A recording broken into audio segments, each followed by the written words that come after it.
কিছু করবে?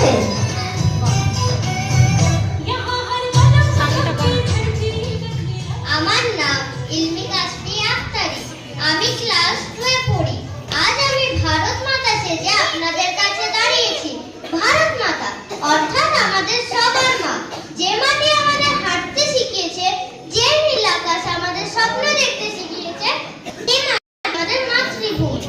হিমালয়ের শীতল হাওয়া থেকে সমুদ্রের নীল ঢেউ সব যেন আমাকে আলতো করে বলে, মা তুমি বড় হও, দেশের গর্ব হও।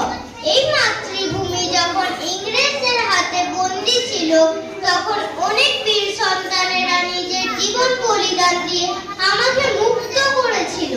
আজ আমি ইংরেজদের হাত থেকে স্বাধীন হয়েছি ঠিকই, কিন্তু আমার সন্তানেরা যে ধর্মের লড়াই শুরু করেছে, তাতে আমি কত বিক্ষত হয়ে যাচ্ছি। আমি চাই এই ধর্মের লড়াই বন্ধ হোক। একটা কথা মনে রাখবেন, ধর্ম বাঁচাতে গেলে মানুষ বাঁচবে না, কিন্তু মানুষ বেঁচে থাকলে ধর্ম বেঁচে থাকবে। ধর্ম আমাদের ভালো মানুষ হতে শেখায়, বিভেদ তৈরি করতে না। তাই ধর্মের নামে হানাহানি বন্ধ হোক। আমাদের উৎসবগুলো যেন মিলেমিশে পালিত হয়, যেমন দুর্গাপূজার থেকে ঈদের আনন্দ। আচ্ছা, সত্যি কি আমাদের মধ্যে এই ধর্মের লড়াই আছে, নাকি সোশ্যাল মিডিয়া আমাদের মনে বিষ ঢুকিয়ে দিচ্ছে?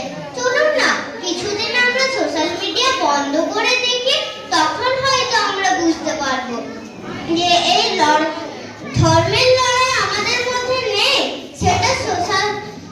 সেটা তৈরি হচ্ছে পর্দার ওপাশে।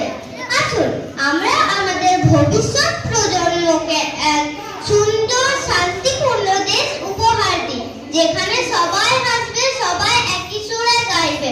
মরা এক বৃন্দে দুটি কুসুম, হিন্দু মুসলমান। জয় হিন্দ, বন্দে মাতরম। আমি কিছু ভুল বলে থাকলে ক্ষমা করবেন। বাচ্চারা খুব সুন্দর বললো। আমি বলবো যে ওনার নাম শুনে তো আপনারা বুঝতে পেরেছেন বা ও যে বক্তব্য দিল, সত্যি হয়তো আমাদের সোশ্যাল মিডিয়াতে আমাদেরকে একটু বেশি